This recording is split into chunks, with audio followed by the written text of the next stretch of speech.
예수께서 제자를 삼고 세례를 베푸시는 것이 요한보다 많다 하는 말을 바리새인들이 들은 줄을 주께서 아신지라. 예수께서 친히 세례를 베푸신 것이 아니요 제자들이 베푼 것이라. 유대를 떠나사 다시 갈릴리로 가실새 사마리아를 통과하여야 하겠는지라. 사마리아에 있는 수가라 하는 동네에 이르시니 야곱이 그 아들 요셉에게 준 땅이 가깝고 거기 또 야곱의 우물이 있더라. 예수께서 길 가시다가 피곤하여 우물 곁에 그대로 앉으시니 때가 6시쯤 되었더라. 사마리아 여자 한 사람이 물을 기르러 왔음에 예수께서 물을 좀 달라 하시니 이는 제자들이 먹을 것을 사러 그 동네에 들어갔음이러라. 사마리아 여자가 이르되 당신은 유대인으로서 어찌하여 사마리아 여자인 나에게 물을 달라 하나이까 하니 이는 유대인이 사마리아인과 상종하지 아니함이러라. 예수께서 대답하여 이르시되 네가 만일 하나님의 선물과 또 내게 물 좀 달라 하는 이가 누구인 줄 알았더라면 네가 그에게 구하였을 것이요 그가 생수를 내게 주었으리라. 여자가 이르되 주여 물 기를 그릇도 없고 이 우물은 깊은데 어디서 당신이 그 생수를 얻겠사옵나이까. 우리 조상 야곱이 이 우물을 우리에게 주셨고 또 여기서 자기와 자기 아들들과 짐승이 다 마셨는데 당신이 야곱보다 더 크니이까. 예수께서 대답하여 이르시되 이 물을 마시는 자마다 다시 목마르려니와 내가 주는 물을 마시는 자는 영원히 목마르지 아니하리니 내가 주는 물은 그 속에서 영생하도록 솟아나는 샘물이 되리라. 예수님께서 유대 땅을 떠나서 갈릴리로 가기로 하셨습니다. 원래 예수님의 사역의 주 무대는 이스라엘의 북쪽 지역에 있는 갈릴리 지역이었습니다. 유대에는 절기 때마다 방문하시면서 조금 더 사역이 이루어지는 그런 모습이었습니다. 북쪽 갈릴리와 남쪽 유다 사이에 사마리아가 있습니다. 사마리아는 옛날 북이스라엘의 수도였고 700여 년 전에 아수르에 의해서 침공을 당해서 그 당시에 그 아수르의 정책에 따라서 통혼을 하는 바람에 혈통이 섞여서 유대 사람들로부터 아주 경멸을 당하고 있는 그런 역사적인 아픔이 있었습니다. 유대 사람들은 이 사마리아 사람들을 이방 사람들보다 더 못하게 취급했습니다. 개처럼 취급했습니다. 그래서 사마리아 땅을 밟고 지나가는 것도 싫어서 갈릴리 사람들은 요단강을 건너서 차라리 이방 땅을 걸어서 다시 요단강을 건너서 예루살렘으로 왕복하는 그런 경로를 따랐습니다. 그런데 예수님께서 갈릴리로 돌아가실 때 사마리아를 통과하는 경로를 선택하셨습니다. 제자들은 조금 찜찜하고 불편했지만 예수님께서 정하시니까 그저 따를 수밖에 없는 그런 상황이었습니다. 예수님은 유대인들이 평소에는 잘 통과하지 않는 그 사마리아 길을 관통하는 그런 길을 선택하십니다. 이것은 우연이 아니라 어떤 필연적인 목적이 있었을 것입니다. 예수님은 사마리아의 수가라 하는 동네에 도착하셔서 야곱의 우물가에 앉으셨습니다. 털썩 주저앉으셨습니다. 아침부터 시작하셔서 아마 정오까지 거의 쉼없이 걸어오셨던 것 같습니다.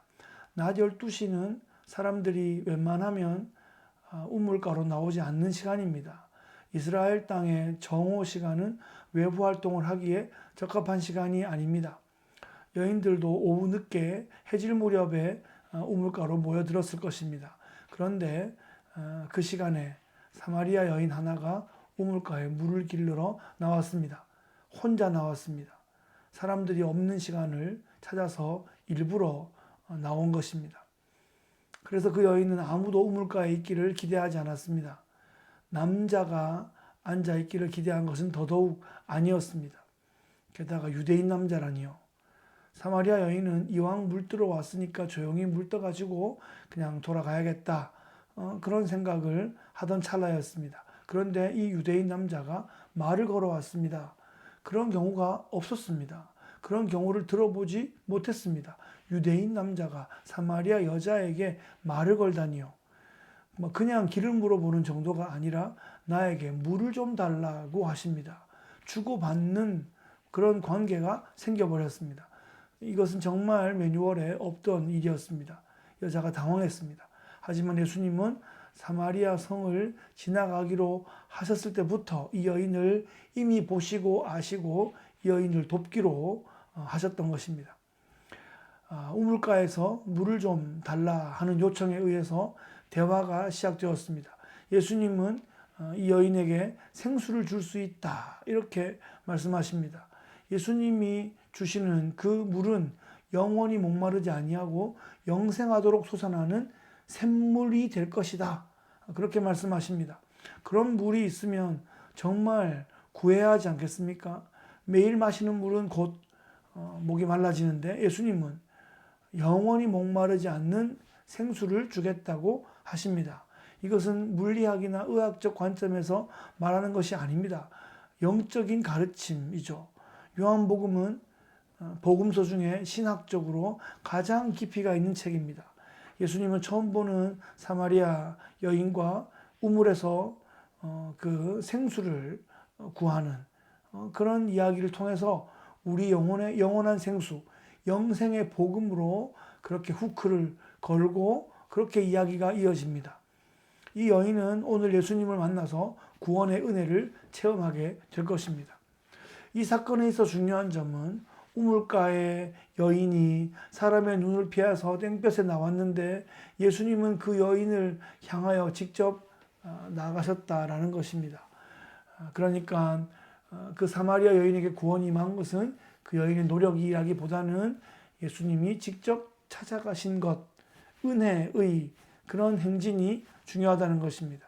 그래서 우리도 우리 능력으로 우리가 구원받은 것이 아닙니다. 우리를 구원하시는 예수님의 순종과 헌신과 열정을 그렇게 통해서 우리가 구원함을 입은 것입니다. 버림받은 인생, 소외된 마음, 그 가운데 우리를 찾아와 주시는 성육신하신 예수 그리스도를 우리가 믿습니다. 예수님을 진실로 만나게 되면 우리는 예수님을 증거하기 위해 노력하는 것이 너무나 자연스러운 그런 삶을 살게 될 것입니다. 교회들은 예수님을 본받아서 성육신의 마음으로 성육신적인 사역을 감당할 수 있어야 하겠습니다. 오늘도 귀하신 예수님 만나고 동행하는 복된 신앙의 여정 되시기를 예수 그리스도의 귀하신 이름으로 축복합니다.